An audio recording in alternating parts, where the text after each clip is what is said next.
Adapun permasalahan zakatul fitr, nas di dalam Al-Quran dan demikian pula hadis-hadis Nabi sallallahu alaihi wasallam serta ijma' dari kalangan kaum muslimin tentang wajibnya untuk menunaikan sedekatul fitr. Untuk menunaikan sedekatul fitr. Firman Allah Subhanahu wa taala yang berbunyi, "Khudh min amwalihim shadaqatan tutahhiruhum wa tuzakkihim biha." Maka ambillah dari harta-harta mereka sebagai satu sedekah guna membersihkan dan mensucikan dengannya harta mereka. Demikian pula hadis yang datang dari Ibnu Umar radhiyallahu taala anhuma, di mana beliau menyatakan faradu Rasulullah sallallahu alaihi wasallam zakat al-fitr, bahwa Rasulullah sallallahu alaihi wasallam mewajibkan untuk menunaikan zakat al-fitr sa'an min tamrin, yaitu satu sa' dari kurma. Satu sa' itu berapa ukurannya? 4 mud. Apa itu mud? Satu mud itu seukuran apa? Apa yang telah disebut kemarin?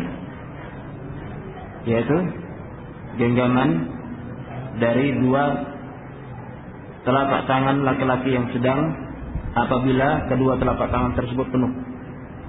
Itu pengertian daripada satu mud. Nah, yang ditunaikan daripada zakatul fitr itu adalah satu sa'. Satu sa' yaitu 4 mud. Aw sa'an min sya'ir, adapun satu sa' dari sya'ir, gandum. 'Alal 'abdi wal hur, terhadap seorang budak ataupun seorang yang merdeka. Wal dzakari wal unsa, dari kalangan laki-laki maupun dari kalangan wanita. Was saghiri wal kabir, dari kalangan anak-anak kecil dan demikian pula orang yang sudah lanjut usia. Minal muslimin, dari kalangan kaum muslimin. Wa amara biha an tu'adda qabla khurujin nas ila shalah, dan beliau memerintahkan untuk ditunaikannya zakatul fitr tersebut qabla khurujin nas ila shalah, ya sebelum keluarnya manusia menuju lapangan, menuju salat untuk melaksanakan Idul Fitr. Hal ini disepakati oleh Al-Imam Al-Bukhari dan Al-Imam Muslim. Adapun ijma' dari kalangan kaum muslimin bahwa telah sepakat kaum muslimin tentang kewajiban menunaikan sedekatul fitr ini, yang merupakan salah satu daripada rukun Islam. Dan barang siapa yang mengingkarinya, menentang, maka dia dihukumi sebagai seorang yang dia murtad ataupun kafir.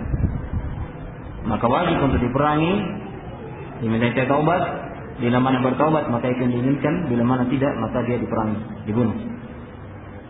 Karena sungguhnya penunaian zakat itu adalah merupakan hakul mal, merupakan haknya harta, sementara harta itu harus disucikan. Dan tidak diperbolehkan bagi seorang muslim dia keluar dari bulan Ramadan melainkan diperintahkan kepadanya untuk mensucikan diri mereka dan harta mereka, yaitu dengan mensedekahkan sebagian dari harta yang Allah Subhanahu wa taala anugerahkan kepada mereka, yaitu berupa zakatul fitr. Dan demikian pula zakatul mal, bila mana telah sampai masa haulnya selama setahun penuh, dan demikian pula telah memenuhi kadar ukuran nisabnya, maka harus tunaikan zakat al-mal tersebut. Jadi perbolehkan seorang itu untuk mengundurkannya, karena demikian besar ancaman yang Allah Subhanahu wa taala gambarkan di dalam Al-Qur'an bagi orang-orang yang mereka menimbun ataupun menumpuk-numpuk harta dan mereka tidak mau menginfakkannya di jalan Allah Subhanahu wa taala. Datang dari hadis-hadis yang lain yang menunjukkan bahwasanya kaum muslimin diperintahkan oleh Nabi sallallahu alaihi wasallam untuk mensedekahkan dari sedekatul fitr, dari berupa bahan makanan pokok. Sebagaimana datang dari hadis Abu Sa'id Al-Khudri radhiyallahu anhu qala, Abu Sa'id radhiyallahu taala anhu menyatakan, kunna nu'tiha fi zaman Nabi sallallahu alaihi wasallam sa'an min ta'amin aw sa'an min tamarin aw sa'an min sya'irin aw sa'an min zabibin, muttafaqun alaih. Dulu kami menyalurkan zakatul fitr di zaman Nabi sallallahu alaihi wasallam adalah berupa 1 sa' dari makanan. Demikian pula 1 sa' dari tamr, atau 1 sa' dari syair, atau 1 sa' dari zabib, yaitu kismis, kurma yang telah dikeringkan.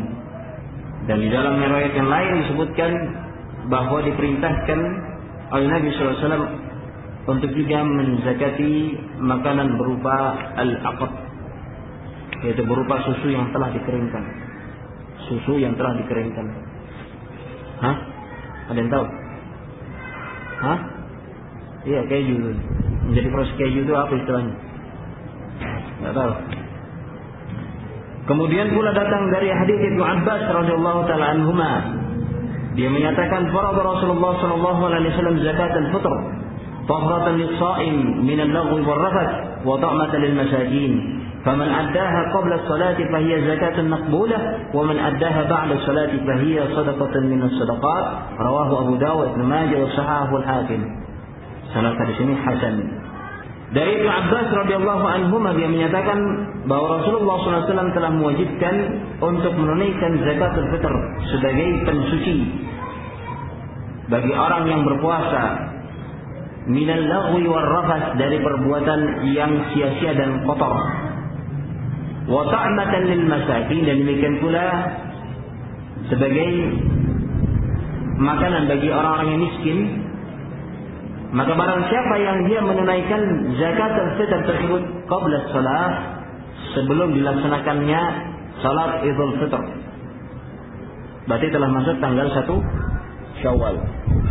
Dan ini hukumnya adalah afdal, lebih utama dilaksanakan. Adapun yang diperbolehkan itu adalah di malam Idul Fitr ataupun 1 hari ataupun 2 hari sebelumnya. Itu hukumnya jaiz, boleh. Namun apabila seorang menginginkan untuk mendapatkan yang afdal, lebih utama adalah menunaikannya pada tanggal 1 Syawal sebelum dilaksanakan salat Idul Fitr. Maka dikatakan fahiya zakatun maqbulah, maka itu adalah merupakan zakat yang diterima. Wa man addaha ba'da sholati, adapun yang menunaikannya setelah salat, fahiya sadaqatun minas sadaqat, maka dia teranggap sebagai satu sedekah dari sedekah-sedekah. Hadis ini diriwayatkan oleh Imam Abu Dawud, Ibnu Majah, dan disahihkan oleh Imam Hakim, dan derajat hadis ini hasan.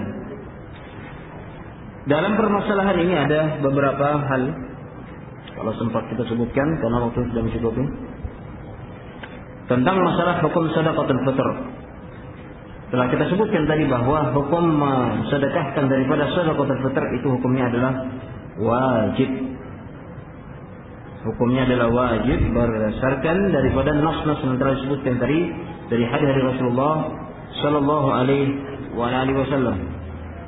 Dan ini adalah merupakan perkara yang seakan-akan sudah dianggap sebagai suatu ijma', kesepakatan dari kalangan ilmu.